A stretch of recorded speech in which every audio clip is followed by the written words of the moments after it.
India সেমিফাইনালে পৌঁছানোর রাস্তা ক্লিয়ার করলো। আর একটি মাত্র ম্যাচ জিততে হবে, সেটা হলো ওয়েস্ট ইন্ডিজ।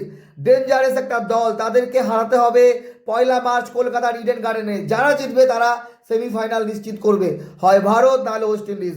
আজকে ওয়েস্ট ইন্ডিজ ম্যাচ হেরেছে দক্ষিণ আফ্রিকার কাছে অনেক বড় মার্জিনে, 9 উইকেটে ম্যাচ হেরেছে। তো এই ওয়েস্ট ইন্ডিজ জিম্বাবুয়ের এগেনস্টে করেছিল 254, আর টিম ইন্ডিয়া করলো 256। আজকে ফর্মে ফিরেছে টিম ইন্ডিয়ার ব্যাটসম্যান অভিষেক শর্মা, তিলক বর্মা থেকে শুরু করে প্রত্যেকে, সঞ্জু স্যামসন কামব্যাক করেছে, রান করেছে, সূর্যকুমার যাদব করেছে, হার্দিক পান্ডিয়া 50 করেছে, অভিষেক শর্মা টি20 বিশ্বকাপের প্রথম 50 করলো। তো বিষয় হলো টিম ইন্ডিয়াকে এইরকমই খেলতে হবে। আগামীকাল ম্যাচ আছে ইংল্যান্ড এবং নিউজিল্যান্ড। যদি নিউজিল্যান্ড জিতে যায় তাহলে পাকিস্তানের বিদায়, আর যদি নিউজিল্যান্ড হারে তবে পাকিস্তানকে ভালো নেট রান রেট নিয়ে শ্রীলঙ্কাকে হারাতে হবে, তাহলে চান্স আছে। বাকি দেখা যাক সেমিফাইনালে কারা পৌঁছাবে, কমেন্ট করে জানাবেন। ইংল্যান্ড এবং সাউথ আফ্রিকা পৌঁছে গেছে, আমার তো মনে হয় ভারত পৌঁছাবে, আর ওই দিক থেকে নিউজিল্যান্ড পৌঁছাবে। বাকি দেখা যাক কি হয়। ওয়েস্ট ইন্ডিজকে হারাতেই হবে আমাদের জন্য, নকআউট ম্যাচ 1 মার্চ।